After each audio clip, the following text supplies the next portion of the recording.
Rant at the Movies, a podcast where we rant about DC animated films. I'm one of your hosts and jack of all trades, Mono, and teaching little girls to disembowel their playmates is my co-host and master of none, Kira. Useful life skill. Disemboweling men? Oh yeah. Oh yeah. Yeah. I'm not inclined to disagree. Especially in this fucking urban environment. Yes. But today we are rounding out our first 3 episodes with the third of the DC Trinity, and we're doing Wonder Woman. Yay, Wonder Woman! 2009's animated Wonder Woman, that is. Yeah, well, there's a dearth of Wonder Woman. Well, yeah, that's why I specified it. Not the Gal Gadot one, not the Linda Carter one, the Kerry Russell one. Yeah.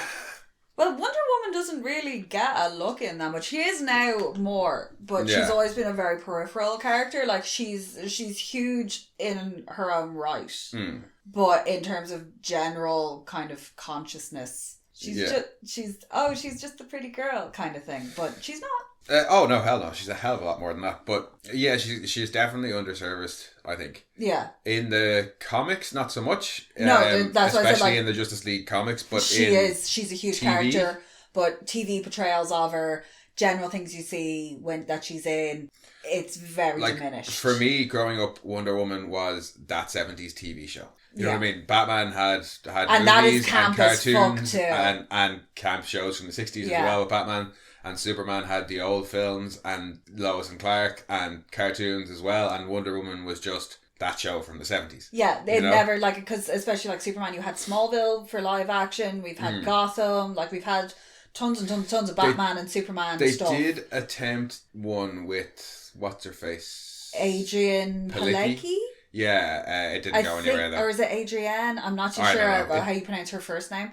That show did not go anywhere though. No, unfortunately. I think I remember it when it came out, but it was around a time when there was a lot of superhero stuff coming out, because it was when the MCU was starting to really, really ramp up. Well, I think it was closer to Smallville. I thought they were trying to do the Smallville thing, but with Wonder Woman.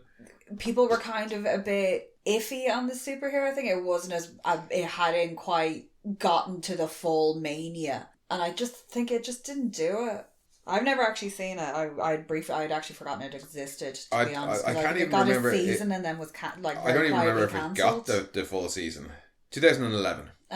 So yeah, that would have been kind of after Smallville was wrapping up. But yeah, as the MCU was starting to ramp up. And people weren't interested in these smaller characters for some reason, or just Wonder Woman just didn't do it. You were starting to get these kind of was Arrow? I was going to say that would have been a year or so before Arrow. Yeah. So maybe if it had come 2 or 3 years later. But then the Arrowverse kind of fell apart because they tried to mash it all together. We don't follow it, but I don't know that it fell apart. It ran for 8 seasons of The Flash, 8 seasons of Arrow, 4 or 5 of Legends of Tomorrow. So it was pretty successful. I did enjoy Legends of Tomorrow, but that's just because I love Captain Cold. But yeah, that Wonder Woman went nowhere. This Wonder Woman is awesome. It's an origin story, but we're not going to shit on it being an origin story, because Diana's origin story is fucking awesome. I don't mind origin stories. I just don't want to see it every time. I just don't want to see Batman and Superman origin stories. The Batman one in particular has been beaten to death. The only time I want to see it is when they're doing the reverse one. The reverse one? The one where Bruce dies. Oh, the Flashpoint Paradox one. Yes. Yeah. That one I'm happy to see, because I love that one. But yeah, no, I don't mind origin stories when they're done well, and B, when they're not done to fucking death. Yeah. And this one is both. It hasn't been done to death, and it's done really, really well. And Diana's origin story is super fun because she follows classical myth hero structure. Yes. Get to talk about fucking Joseph Campbell. No, it is. It is definitely a really, really fun one. But before we dive into it, will we go for our usual summary? I suppose. When thousands of years of isolation are shattered by the appearance of an Air Force pilot, Queen Hippolyta of the Amazons must decide what to do with him. After the Queen's daughter Diana proves she is worthy to return the pilot to the outside world, she learns that Ares has escaped, and now she must enlist the help of a man to stop the god of war. Yeah, dirty men. Dirty men. Dirty Steve. Opens ridiculously. The opening to this is so much fun. Battlefield.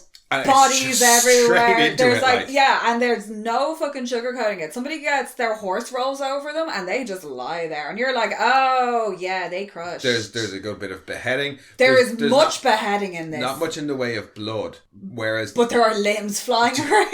Doomsday had more blood, but the violence wasn't as. Whereas this doesn't have the blood, but there are limbs going everywhere. So if you had blood with it, it would make it super gory. Yeah. Because it's Amazons fighting the forces of Ares, so it's all these like mythical beasts, and you've got minotaurs and people with like fucking snakes coming out of their face. Yeah. Flying shit. Looks fun. Yeah, no, it's a pretty good battle scene. And in the middle of it all, fucking what's her face is sitting there praying. Oh, Alexa and the whole... She's Artemis' sister, isn't she?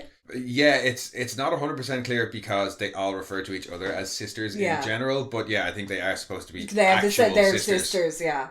Artemis is fucking kick-ass. I love Artemis. That's Rosario Dawson. She's so fun in this. Yeah, because sticking with the trend of excellent voice casting, this was once again Andrea Romano, and the cast in this is really good because, as we've just said, it's Rosario Dawson as Artemis, it's Kerry Russell as Wonder Woman, and it's Nathan Fillion as Steve. I can't remember who Hippolyta is. Everybody's really good. Yeah. With maybe with the exception of Hera. I'm sorry, the Hera Zeus bitch out is so funny. Because you're like, oh, Zeus done fucked up again. Zeus got horny and did something. Well, Zeus appears and is like, yo, don't kill Ares. Because I need him, even though you've just beheaded his son, his mighty mullety son. Yeah. The mullets are mighty in this, and they get Ares' mullet by the end of it. Ares is Alfred Molina. Yeah. His super massive superpower mullet that's like a carpet hanging off the back of his head. But yeah, no, when Zeus appears and he's all angry, he's like, you can't kill Ares because he's my son. Well, and he's one of the like proper gods of Olympus. And then Hera shows up and is like, don't mind him too much. He's a stubborn fool. And Zeus just goes, and disappears. No, the light just withdraws. Yeah. There's a moment there when Hera appears because Zeus is all like, there was like a lightning crack or something, and it's like everything stopped, and he's like, nah. Yeah. And you're like, oh shit. And then Hera appears, and you're like, oh no. Because the last place you ever want to be is between Zeus and Hera when they're having a fucking squabble. Yeah, but at least Hera's on her side. Yeah. That's kind of the only advantage you've got. But just to the Hera's voice acting, Zeus sounds like a Zeus. Hera sounds like Hera sounded a little bit too warm and motherly for my liking, because Hera to me is always very cold. No, it was... Because she's just so sick of his shit. It was like, on the island. Yes. The voice of the woman who does the lottery. She's like, you get to go to the island. Yeah, that's what Hera said, although she gives them an island. Yeah. So... She does have a bit of a Siri turn left now kind of tone to it. It's less benevolent God and more like... patiently giving instructions. Yeah, but like computerized voices. I actually know that woman's name and I've completely forgotten it. The woman who does the Siri voice, she's Australian. Oh, I thought you meant the woman who does Hera's voice. No. The woman who actually does Siri, she's Australian. Is Australian, you would not think. Yeah. I only know that because somebody wanted to do it on Snatch Game on Drag Race Down Under. Oh, right. But no, I do. I really like the opening because you get big old battle.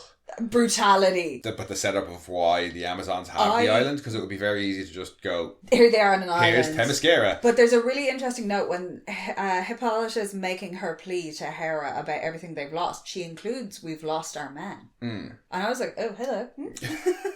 I know you don't keep the men children, but yeah, apparently you have blokes. Well, yeah, they had blokes, but then Ares took the Amazon women. Yeah. And presumably killed the men. Yeah. And before we move on from the opening battle scene, when Ares and Hippolyta first meet, and he is like, oh, you seem as eager to meet me on the battlefield as you once did in the bedroom. And she responds with, I pray that you're a more skillful opponent in this arena, or something along those lines. The scathing comments and the shriveling manhood comments. There are some great lines in this. Not just like you expect them to come from Steve. Natural as well, the way it's done. A lot of the banter between Hippolyta and Artemis in particular does just feel like two people who've known each other for a really long time, who are super comfortable with each other.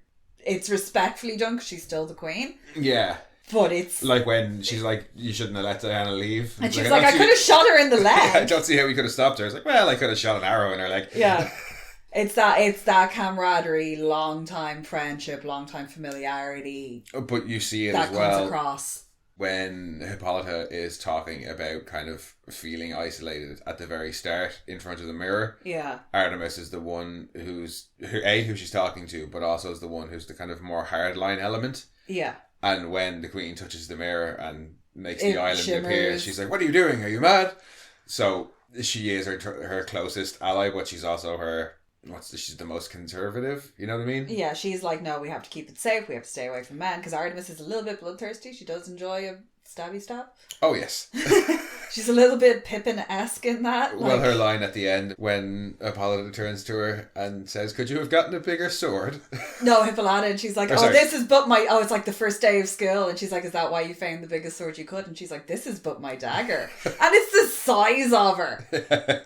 And she's so happy. Her get-up in that, I want whatever. The Wonder Woman outfit is the Wonder Woman outfit. It's the classic one in this. But Artemis's training outfit with the harem pants and the tank top just looks really fucking comfy. I was like, ooh. And like, it makes sense. She's wearing pants, but she can move in them. They're loose. It's a hot fucking island. Yeah. Like, for once, the wardrobe that they're wearing makes sense because they're all in like chitans. Oh, I don't know. I can't remember. Not the fairy otter thing from Japan. The Greek outfit. They're in traditional Greek clothing, we'll say. Yeah. Also, they constructed them buildings super fast. Amazons. Yeah. Amazons. But what was I? Oh no, just the some of the writing and some of the not even quips, like just observations. It's really well written and really well paced as well. Yeah, it has. You got intro set up. This is how they got the island. You get Diana being made out of clay because she's a dreidel. I really like that as well. That's that's done on the beach. That was the Greek and Roman mythology nerd in me coming out. Because she digs the trench and starts squealing. Well, it's part Odysseus travels to the underworld. It's part Prometheus making mankind. It's kind of a secondary because you do get the twofold birth in the hero myth.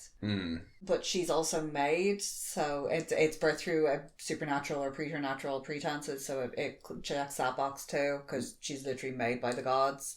Yeah, and I think in the New 52 continuity, they retcon that and have it that's just a story that Hippolyta told her, and she's actually a daughter of Zeus. Like, they full on got it on.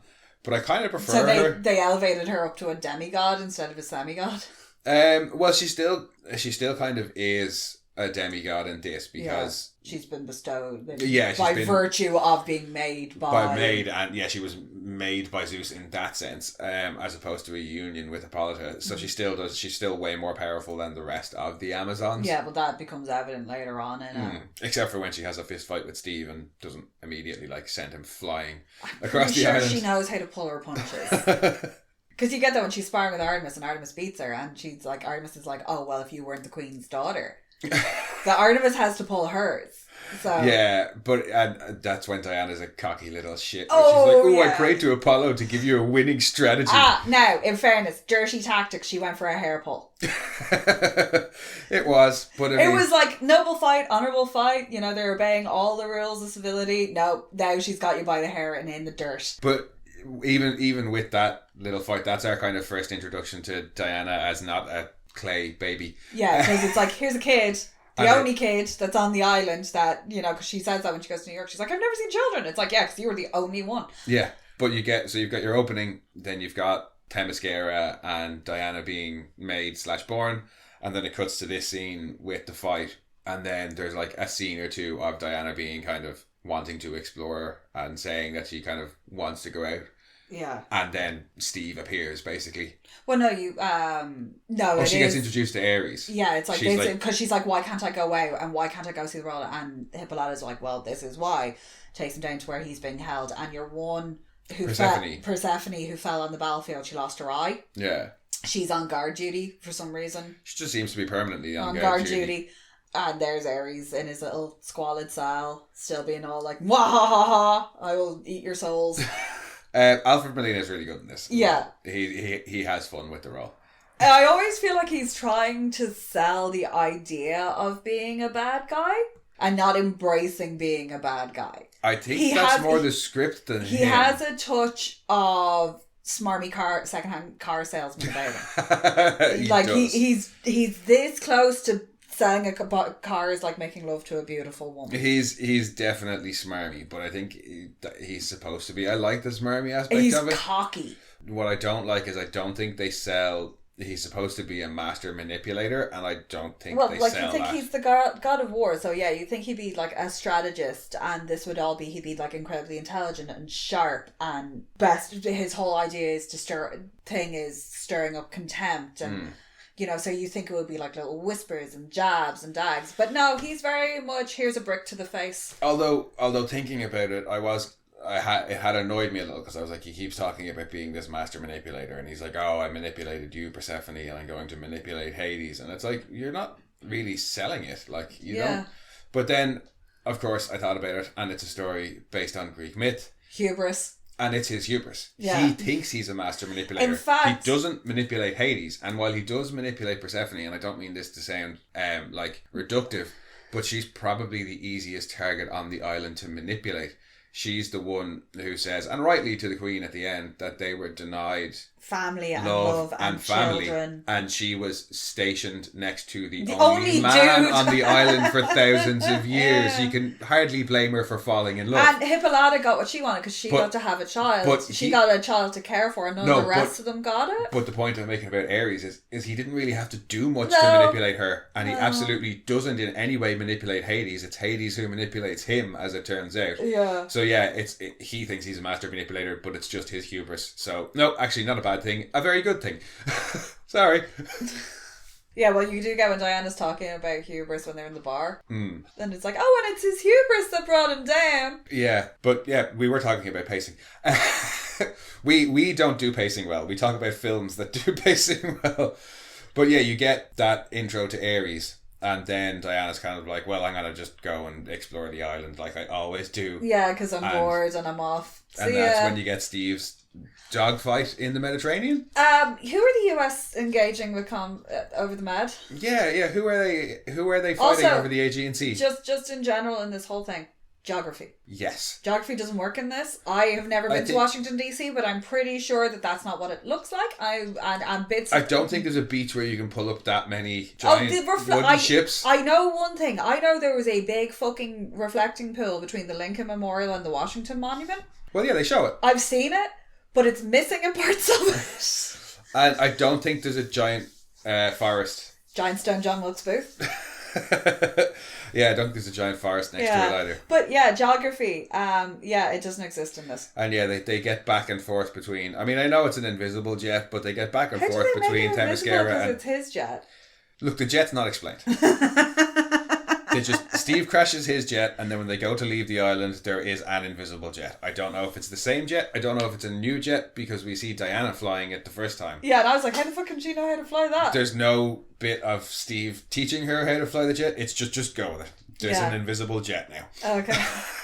But yeah, you get Steve crash lands. It's hilarious, because the first thing he comes across is all the other Amazonians having a bath. Yes, which is more nods to sailors being pervy.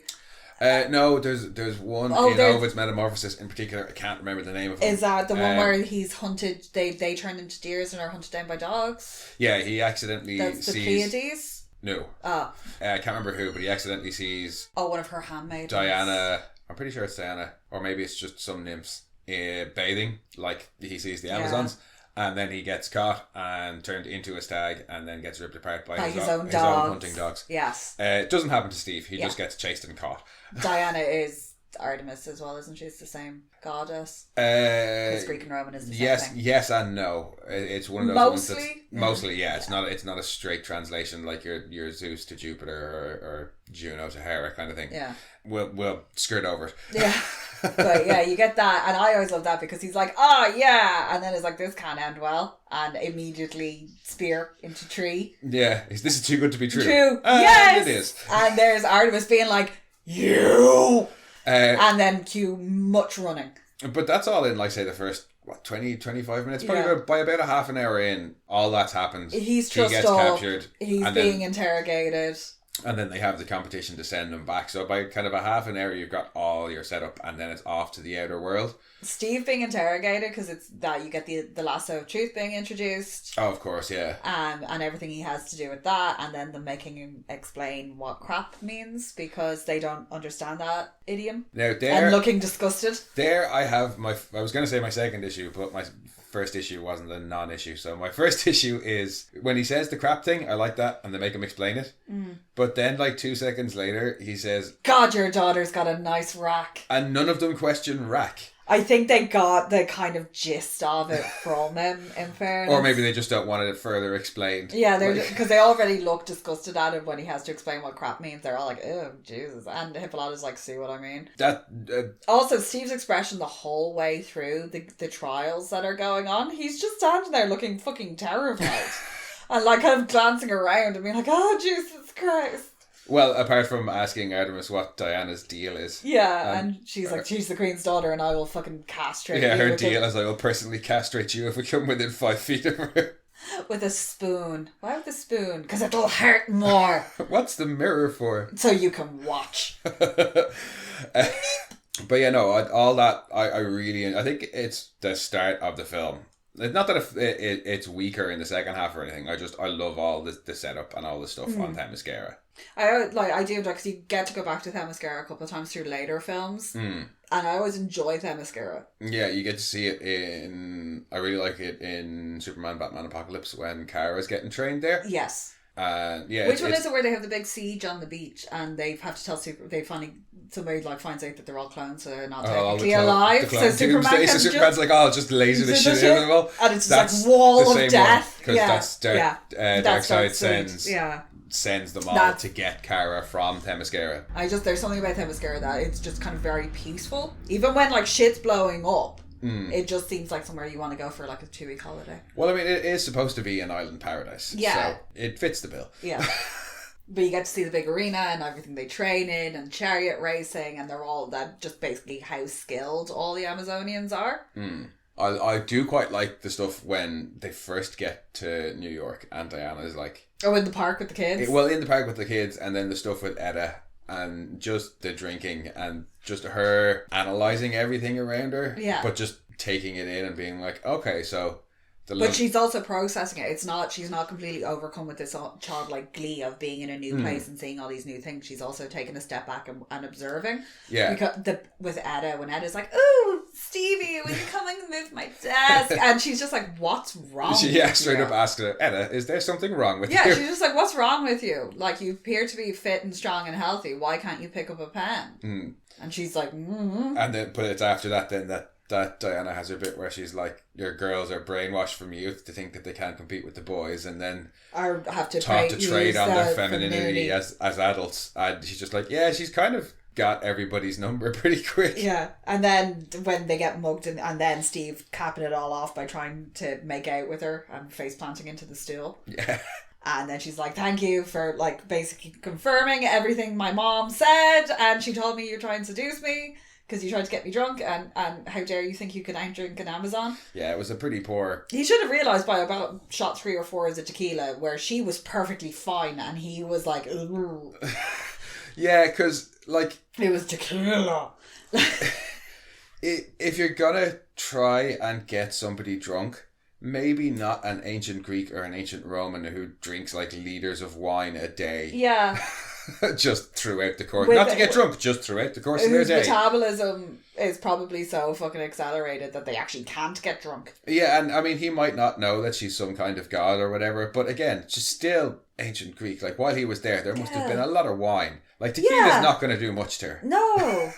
Oh, sidebar there as well, because wine came as a concentrate, it would be watered down to your own preferable strength, but I'm pretty sure they were just like chomping on concentrate bars. Oh, they're still drinking a lot. It was a litre or so a day. It was the safer thing to drink. That's why beer is generally, or breweries were one of the first buildings constructed. Yeah, we got good at making booze pretty early on. Yeah, but it was a safe way to purify water to make it for consumption. Yeah.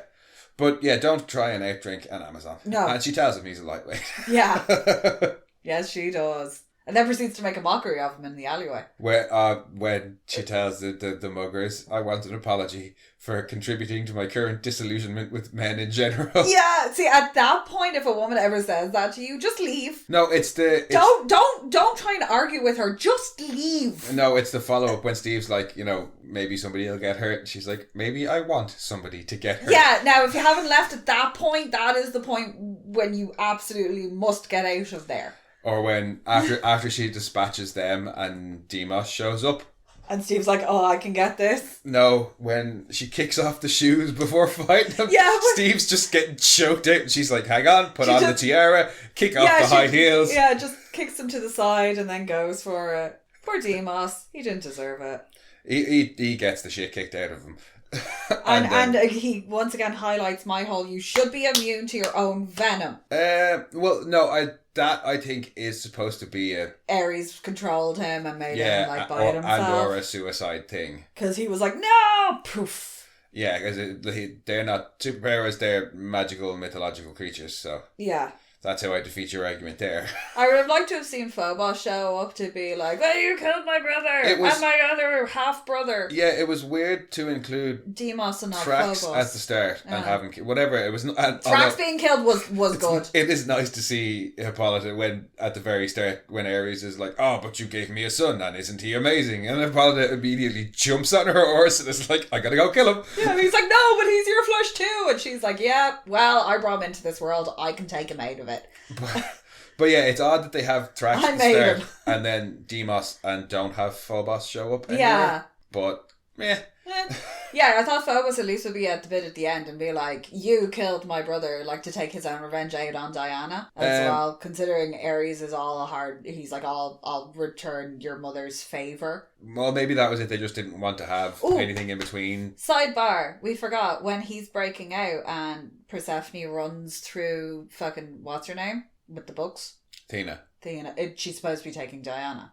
Yes, yeah, that's something we kind of picked up on. They were supposed to take Diana because it's Diana. Persephone suggests Diana come and do guard duty instead of taking part in the ceremony or the competition, and because they're like, oh, your ma won't let you. And Athena covers for her and lets her go to the competition, and Persephone breaks Ares out and kills Athena. And we were watching it going, oh wait a second. Shit, was that supposed to be Diana? And then it was like, oh yeah, of course he'd take Hippolyta's daughter. It would make sense. And he needs a sacrifice to get through to Hades, so it's, double whammy. That sacrifice, we were both...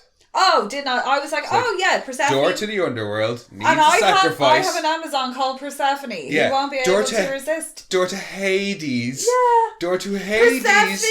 Persephone. Hades... Persephone. Not a Demeter in sight. She is so getting sacrificed right now. And he turns to her and he's like, I have one more thing to request of you, my love. Oh, you're And she's like, what? And he's like, your dagger. And you're like, oh, it's definitely coming. And then they just kill one of the random fucking cult dudes. And then nothing even happens to her when they go down to Hades. Yeah, then they go down to Hades and Cerberus is standing there, standing guard, and he's all growly. And she's like, oh, I'm just going to stay here then. She's a bit worried and he's like, you can just stay here. And it's like... Persephone, Hades, Persephone, Hades. I really thought that was where that was going. Really. No. And in the end, she just gets killed by Hippolyta. Yeah. Now, I mean, I do like that she has that line about... I'm sorry, my queen, I did not mean to fall in love. Yeah, and, more the thing about and it's denied real families. Yeah, no, you were happy, but we... It's nice that she got that, but honestly, I was so expecting Persephone to get sacrificed to Hades. Oh, yeah. Hades is fun. Hades is weird. He is weird looking, but I like it. He was off-putting at the start. Yeah. I think that's kind of the point that you're a bit like, ugh. He's just one of these people he just looks like he'd be sticky. But the addition of having... and he's got the little spit curls and everything that just make him look like greasy. But having Ares' son as his slave. Yeah, as the shade who's his slave and forcing him to serve Ares. Oh, yeah. Nice touch. He did that on purpose. Oh, gotcha. Because Hades is a master manipulator. Yes, he is the manipulator. Hades got what he wanted and he cherished his family. Speaking of Hades, the bit later when Wonder Woman and Ares are having their big fight and he's putting the smackdown on her and he's like, I'm as strong as Hercules, as fast as Hermes, and now I have the power of Hades. And she's like, I am all the H gods. Yeah. Well done.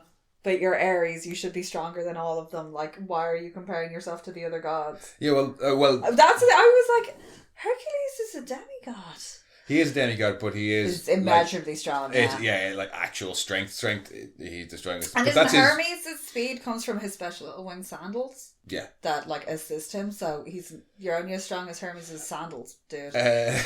But should be Heracles as well, rather than Hercules. Yeah, Mind you, he speaks Latin when he's opening the door to the underworld. Well, he speaks Latin a couple of times, which is a bit weird, but we'll let it slide. There's enough fun other Greek mythology in there that I'm just like, but let whatever. The Latin go.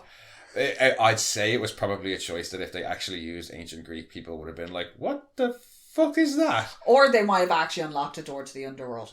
We found this incantation. We used this real incantation we found and opened an actual door to the underworld. Hey, at this point, what else could go wrong? The big old fight scene at the end is it's not anticlimactic, but it's a bit messy, it's a bit draggy. My main issue with it is the background where there's just like dragons and shit just floating. Yeah, they're not doing anything until you put up close to them. They're just there. I love the super paranoid president in his bunker. Somebody has to pay. Yeah. And they're like literally like, oh yeah, there's monsters on our front lawn and we didn't know where they came from. I'm like, your front lawn has a Lincoln head on it now? Pretty sure that's not that close to that. Again, geography. Yeah, and then when they're smashing the shit out of the White House, it's quite fun. And then they're like, oh, and here's boats of Amazonians, where you get that great line with Artemis, who's like, first day of school, charge. Yeah. And it's like, wow, there's way more of them than there appear to be on that island. Plus you've got flying fucking horses. Where'd you get them from? It's just a bit of a messy fight, I think. Although, no, sorry, speaking of flying things, the thing that Artemis or Persephone runs off to hop onto that looks like a further evolution of the cute stuffy dog that comes out of the wardrobe in Evolution. Oh yeah. It looks like just the next evolution of that. It's like a fat dog Mendoza had wings. No, I think my favourite thing of all about the final fight though is when Ares gets killed and all of his forces and giant monsters just basically shrug and just turn around and walk into the forest. Leave. They're like, oh well. The Amazon bees are kind of fun as well. I did enjoy that. The way they're animated is really interesting. Particularly when you see... She runs her through with the sword and then she headbutts her. Yeah, no, but when she dies and then gets back up and pulls the sword out of her and just starts attacking the rest of them. And some of them are kind of like manky, but I do like the whole Artemis fucking what's-her-face fight scene. Oh, Artemis Alexa. Yeah. Yeah, I think that's it. It's because you're cutting between Artemis and Alexa, having a moment, the president, Diana and Ares, and Steve taking forever to chase down that nuke. Yeah. Because he's like right behind the nuke when they're leaving Washington. And then as they're arriving at Themyscira, he's like, I've got one shot to get this. It's like, you had the whole Atlantic Ocean to get this, Steve. We've actually barely talked about Steve. Yeah.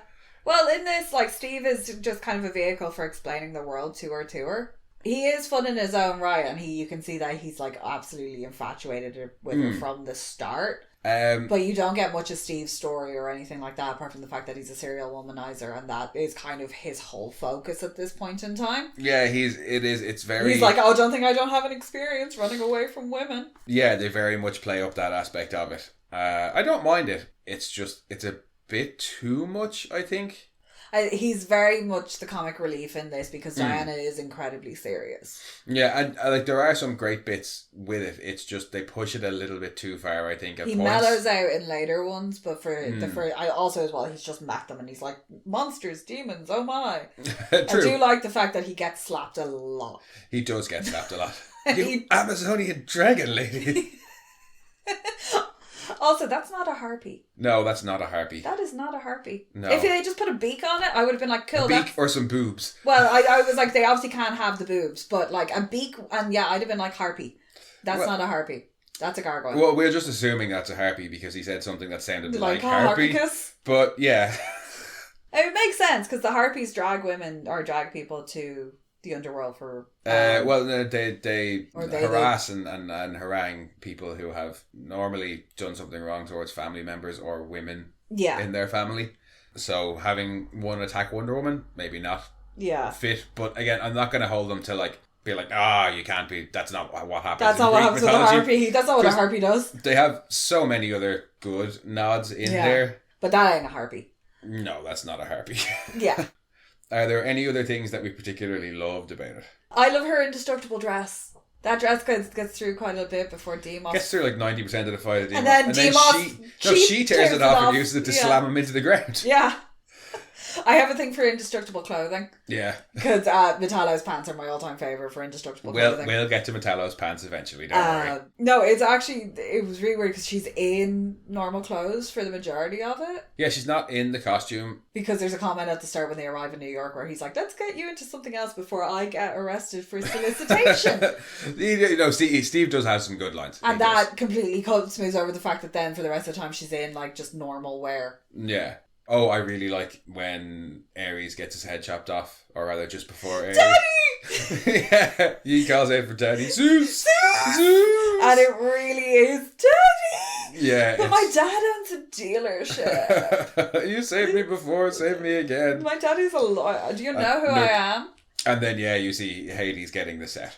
Yeah, and Hades is like, excellent. Delicious. Overall, Hades is a touch of hedonism bot. Oh, yeah. You can totally see him being like, ooh, decadent. He's supposed to be all decadent and yeah. No. I would love to have seen more of Hades just because he looks like he's got some sort of fucking master scheme going on. Yeah, a little bit more of Hades would have been fun because these are all short films. And they are actually quite short. Particularly the first few of the DC animated films. They start to get a little bit longer. They but do very few of them make pass. up for it though, because a lot of them have interviews, behind the scenes, special features on them. This one has 2 documentaries. Oh, there's 2 great documentaries on this one. About Wonder Woman and about the creator and everything. I can't remember his name. William Marston Moulton. Yeah. Moulton Marston. The documentaries is 2 like 25-minute documentaries on the special edition DVD of this animated Wonder Woman. And they're really, really interesting. Really, really cool. But as for the film itself and its length, I don't mind them being short. When they start to add in the few extra minutes, I think it does make a difference. Yeah, just to give a little bit of explanation for some things. Because some of them do tend to wrap up quite quickly. It's like, the big threat's gone and it's all back to normal. Yeah. This one's not too bad. And you're kind of like, what happened to this, and this? And sometimes you need a little bit of a roundup. They wrap this one up really nicely, actually, because you have...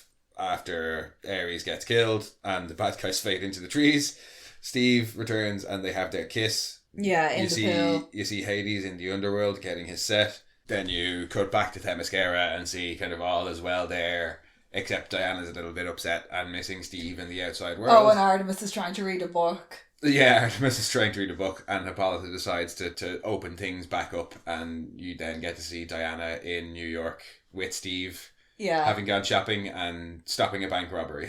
Yeah, how did they not notice? Because it's literally like across the road. Yeah, they're just like walking along and it's not until like Cheetah bursts out of the bank that they notice. A siren goes past and they're like, oh, look at that. And they literally just pan and there's like lights and everything, and then out comes Cheetah. But yeah, the addition of Cheetah is nice. But yeah, you do get a nice kind of... I always felt like she was such a weird main villain. Yeah, I don't know why they went with Cheetah. I don't know an awful lot of... Yeah. Wonder Woman's villains, to be honest with you. But I'm like, with Cheetah, I'm like, there's something personal going on there. Well, it is her main one. Yeah. I don't know. We'll have to find out before we do our next Wonder Woman one. Yeah, because Cheetah's always like, because Cheetah's just seems to be like a Catwoman bank robber style thing, who just is like, I'm having you. That's the general gist that I get off Cheetah, is she's like you. She's just irrational, like... Well, fuck you. She does show up in quite a few of these animated ones. Yeah. So but that's the thing, it's like from across all of those, it just seems to be like she's just is like Wonder Woman. She just has a thing for Wonder Woman. Yeah, she's just like, fuck you cut me off in traffic, you bitch. Like, and I hold grudges. But so many of the DC villains are just you. I have decided I hate and or love you. Oh, they're all Syndrome. Well, Lex, Joker. Yeah. And I suppose it would make sense that she has her own version of Lex or Joker in somebody who's just obsessed with them. Yeah. Susie Stalker fan. Yeah. But are there any things we didn't like about it? No, this one, there's nothing really amazingly off-putting in this. No, geography's silly. The geography is just like, oh, okay, right, we're just doing this then. Yeah. And yeah, again, the flying shit in the background. But the rest of it, I really, really enjoyed. The Amazon, any of the massive fight scenes are fun because they're done really, really well. They're not like when you normally see them, especially in animation, where the background images are just static. Even though this is just like moving undulation, you get the scale. I think maybe that was part of the problem I have thinking that the one at the end is messy, is because that opening battle is done animated so well. Yeah. The opening sequence actually, if the Zack Snyder Justice League, the Amazonians doing the horse chase transfer cue, that whole bit, but in the Zack Snyder one, that's what this reminds, that fight scene at the start of this reminds me of, that it's very clean, it's very polished, you can see them moving, as that horse that comes down and rolls over her is immediately taken and ridden off by another one. Yeah. You know, there's the transference and them working together. Yeah, no, it's that opening battle scene, I think it is. It's definitely the strongest fight scene, I think, in the whole film. The end one, the focus is supposed to be on the individual battles that are going on within it, and then you've got Super Saiyan fucking Ares growing his giant horns. And his massive, massive mullet and looking like an Omi. Yeah, no, I don't think there's much that I dislike about this either. It is paced really well, it's written really well, the voice casting, as ever, is done really well. It's not like hilarious or anything, but there's enough levity in it. It is more serious. Diana is a serious character. She has her moments of levity, but when they come, but she's very much the voice of reason, and she's always the very calm voice, especially within the Justice League dynamic. Yeah, she tends to be the very reasonable, calm person, and you kind of can see that in this, that she's taken in all sides. No, she takes in all sides and she thinks about it. No, I do. I think they get her character across really well in this, especially for their first attempt at an animated Wonder Woman film. Yeah. It's one of my, maybe not one of my favourites, but it's definitely one of the ones I prefer of the early animated films. Yeah. And well worth a watch if you haven't seen it. The thing I like the most about it is that when they do go back to Themyscira in later ones, or you get to meet, because sometimes you do get the Amazon showing up randomly, I'm always happy to see Artemis. Because I enjoyed Artemis so much in this. Yeah, and Artemis is one of her like supporting cast from the comics as well. Yeah, so she does show up on occasion. I'm always happy to see her because she's so fun in this, and she's a mentor, older sister kind of figure for Diana. Yeah, but also will challenge her, and you get that in this, that she's the one who trains with her, but she's also the one who's kind of questions what she does. No, the supporting cast in this are fun as well, of Hippolyta, Alexa and Artemis on the Amazonian side. And I like that you do get a good bit of it, because it would have been easy for them to just get all the Themyscira stuff out of the way really quickly. But it's a very integral part of the film. Yeah, because this is where she's grown up, this is where she's come from, and you get to see it when she's doing her ride around the island. You see Amazonians out working in the fields, you see them training, reading, studying, playing, like all of the various things, and just how skilled they are. And just how idyllic this life is, because it's a big communal, like everybody pulls their weight community. Yeah, it's a big island utopia. Yeah. But no, I like that it does form a good part of this first Wonder Woman film. Yeah. But yeah, no, I really enjoyed it. I think we both said it last week when we were like, yay, Wonder Woman's next. Yeah, well, it's different as well, because like you could do it with Superman, but Superman grew up here, so he's grown up with the morals of that and in the world. You've got somebody who is a couple hundred years old, a couple of thousand, not quite 1,000. Yeah, vague.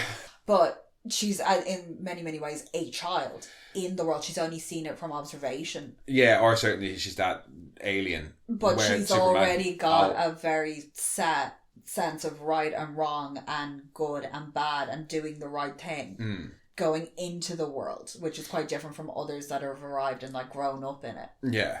You get it a little bit with Kara because she arrives as a teenager. And they can, it's not that they pull away from it in some of the later ones, but you do get much more of the warrior Wonder Woman. Yeah. In, say, like Justice League War. Yeah, Justice League War, she is full on fuck you, and fuck you, and fuck you, and fuck you. And particularly like with Shazam, why are you trying to hit on me? You're a hero, go and fucking fight. Like, yeah. What kind of warrior are you? I'm a 13-year-old boy. Yeah. But no, this is for our first Wonder Woman animated outing. I really enjoy. I love it. Yeah, no, this made me interested in Wonder Woman because for me, like I said, it had been, she hadn't really been part of my childhood growing up. It had been a lot of like animated Batman, things like that.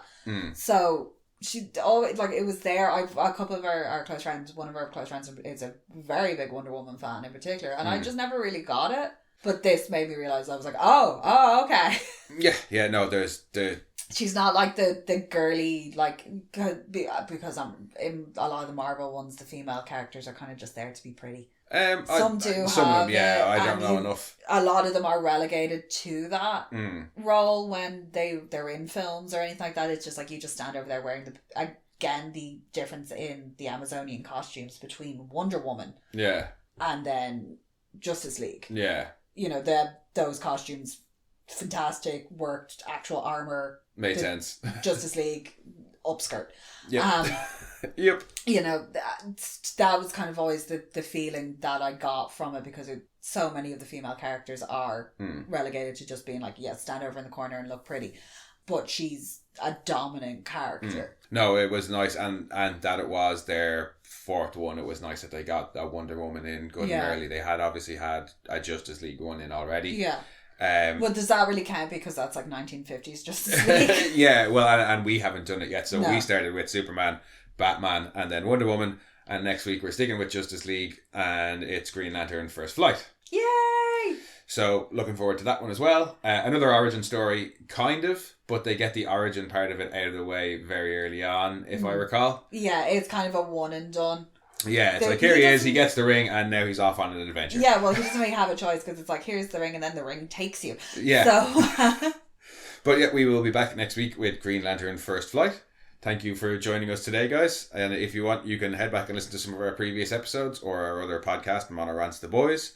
Or if you want, you can come and chat with us on Twitter at RantsMono, on Instagram at monorants_the_boys, or you can send your own rants to monorantspodcast@gmail.com. And we'll catch you all next week. Bye-bye. We are Science Fiction Remnant. This is the Funny Science Fiction Podcast.